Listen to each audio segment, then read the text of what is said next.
What's up, ladies and gents? I hope you guys are doing well.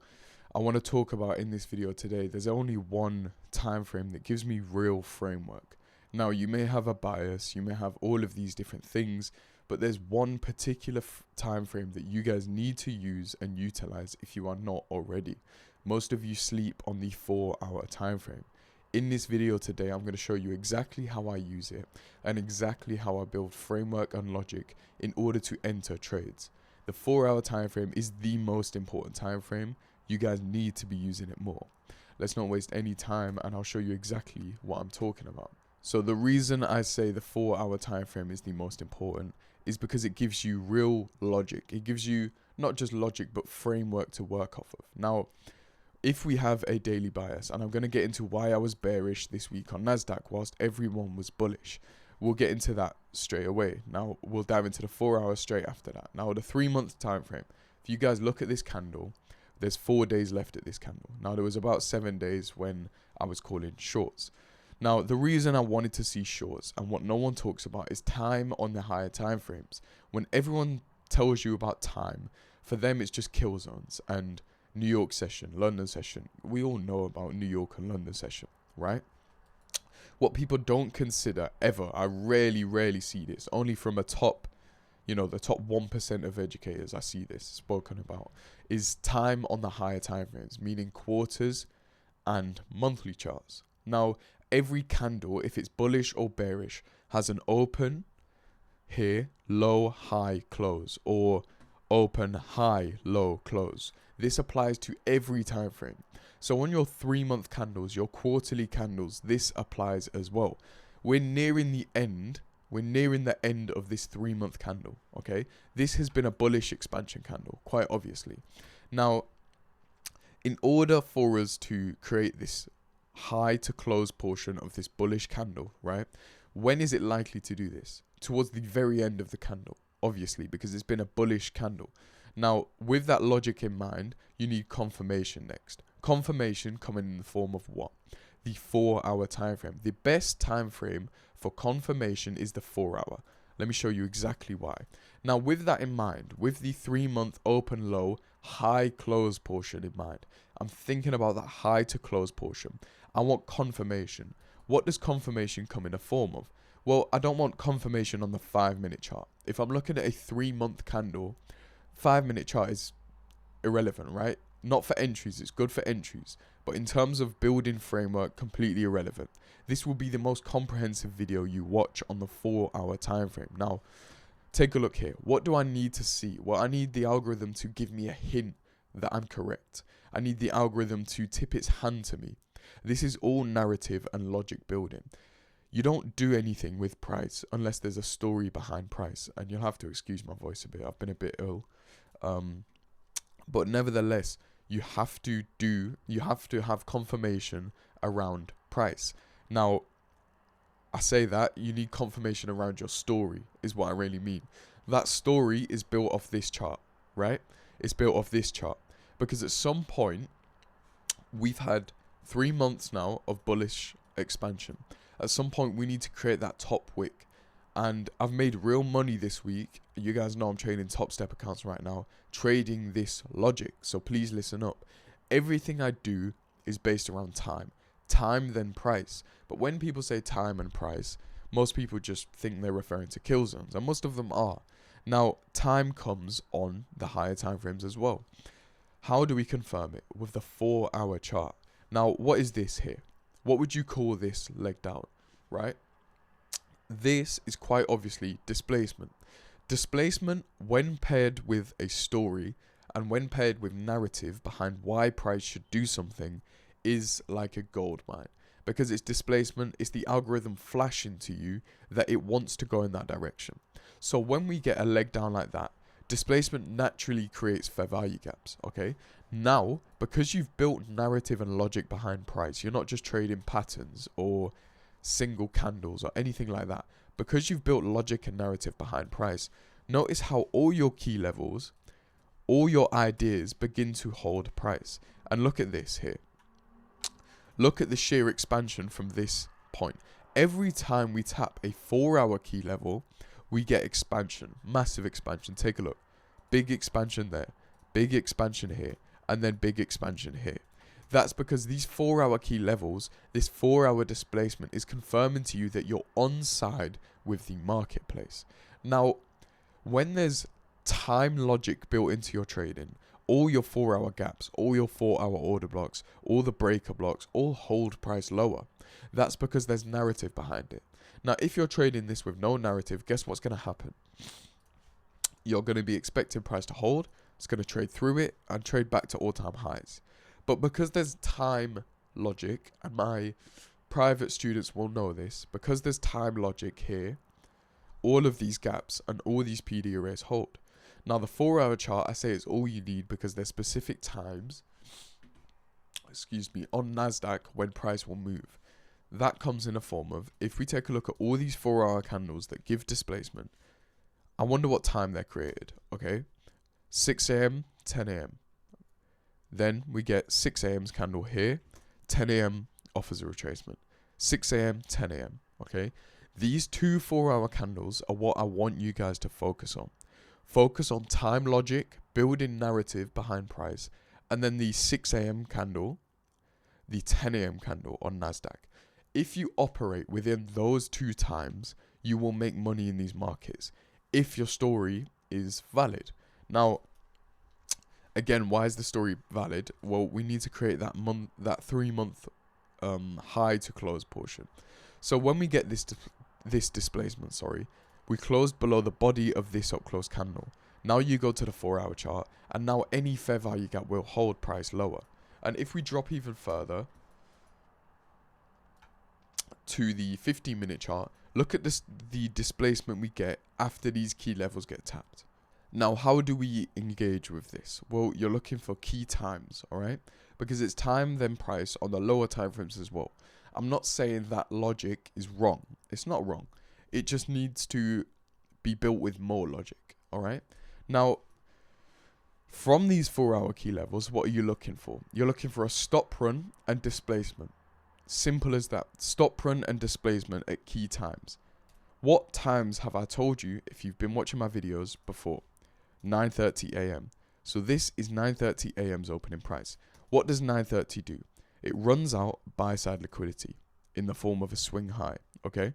15-minute swing high gets ran out. On the lower time frame, there's an entry model here, trading to the equal lows down there. Take a look at this, right? If we mark up, this happened in London session. If we mark up 9:30 here, what does price do? Well, before 9:30, we fill a gap here. We fill a gap, and remember that 4-hour order block there. That's what you want to see. Now, we fill that gap and then displace lower with 9:30. So, I'll tell you right now, 9:30 is going to do two things if you have directional bias. 9:30 is going to manipulate, or 9:30 is going to distribute. It's going to do one of those two things. Now, how do we determine, and listen very carefully, how do we determine which one it's going to be? Do we have 8:30 red folder? If we have 8:30 red folder news and it manipulates price, so if 8:30 does this, right? If 8:30 and we're bearish does that, you can expect 9:30 to do this. So this time here would be 9:30, all right? And this time here would be 8:30. Now, because 8:30 performed that manipulation, that 70% of the time you'd be looking for 9:30 to perform. Because 8:30 did it, we've had the manipulation. We've had the manipulation, okay? We run above a high here and then displace lower. So 9:30 can distribute in the direction you're expecting price to go in. And again, none of this matters if you are not building in time logic first. That higher time frame logic needs to come first.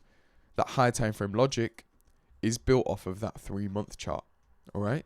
So these 4-hour candles are very important because we've built in narrative, we've built in logic, and now certain 4-hour candles perform that manipulation and distribution within them.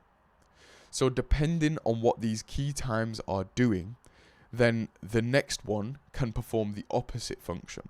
So let's say 8:30, all right? In another example, we have 8:30 red news and we're bearish. Let's say 8:30 does that, okay? This here is 8:30. Then 9:30 must do what?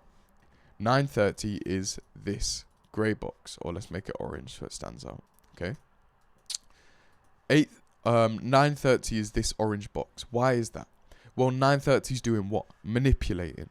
So 10 a.m. now can distribute. Okay. Now this is 10 a.m. Remember, this is 830 up here. 830 did what? Distributed price in your direction. So have we had valid manipulation yet? No, because 830 didn't run out any highs, didn't run out any 15-minute swing highs. It just dropped. Okay, so the 830 red news performed what function? Distribution, because you're expecting price to go lower. Remember, based off of that 3-month chart, the time logic on that 3-month chart, and then the 4-hour framework. That's why I say you only need the 4-hour time frame, because it gives you all the framework you will ever need for a trade. So 830 distributed, and I've never taught this publicly before. 930 now has to do what? Manipulate price. You might be saying, Loz, what if 930 doesn't manipulate price? There's no trade then. We skip that day and we wait until these functions happen on a different day. So because we hadn't had manipulation at 830, 930 performs manipulation. So 10 a.m. can do what? Distribute. These 3 key times on the indices chart will all lead into one another. And again, if it's built around time logic, you will never need anything else ever again. All right? You guys are trading blindly. If you are not using time and you're not building in time logic before you build in price logic, you are trading blind. Completely blind. Now, 9:30 to 10 a.m. onwards till about 11 a.m. is all you need for entries. All right? And I say 9:30 because, again, you're entering a trade before 9:30 if 8:30 distributes, potentially, if the framework is there. If there's an entry model, say SMT, CISD, and then you get an entry model, you can enter before 9:30. Most of the time, I tell my students, I tell my one-to-one guys, that you should enter after 9:30. That's because most of the time, 9:30 will perform that manipulation. There are certain times when 8:30 does it instead. That's when you can enter before 9:30. It really is that simple, guys. Okay? It's that simple when you're waiting and you have the ability to be patient. You have the ability to wait for price to perform certain functions and then you enter a trade. You also have to be able to wait for the higher time frames to line up with it. All right? After that, you will become profitable if you do it over an extended period of time. But please stick to this strategy. Please stick to this framework, because I remember hopping on a one-to-one call last week. We spoke about the distribution of probabilities. Now, if you have a 50% win rate, let's say with this model, you have a 50% win rate. It is just as likely that you take 5 losses in a row before you take 5 wins in a row, because that's still 50% win rate. And people don't speak about probabilities. It's my whole trading. Like, this is so important to my trading. It's just as likely you take 5 losses in a row as it is you take 5 wins. Now, the problem is with most people, the average trader, if they take 5 losses in a row, guess what? They're changing something before they can see their 5 wins appear, right? They wouldn't know they have a 50% win rate with this strategy. That's where risk management comes in. You have to give yourself enough trades to be able to take 5 losses in a row, then 5 wins in a row. Now, if you have a 60% win rate, 6-4. If you have a 30% win rate, 7-3. You know, something crazy that people don't talk about is you could be profitable with a 30% win rate, but you don't account for probabilities. You don't account for the fact that you could take 7 losses in a row and 3 wins in a row and still be profitable if you're aiming for 1 to 3-ish. I think you end 2% up at the end of that. All right? If you only took 1 to 3s, not 10 losses, you blow the account, but 7 losses, 3 wins, okay? 1 to 3s only, you would be up 2%. But most people by the 7th loss would change something. So give yourself enough data before changing something. Now, if your model's terrible and it doesn't work, okay, that's something different. But if you're listening to my YouTube channel and you're taking notes, that's not going to happen. You're probably not going to lose 7 in a row. You're probably going to have like a 40% win rate. Okay, the average trader. Now, if you're a bit better and you're a bit more patient, you can get 50, 60, 70. All right, mine's about 65. That's possible.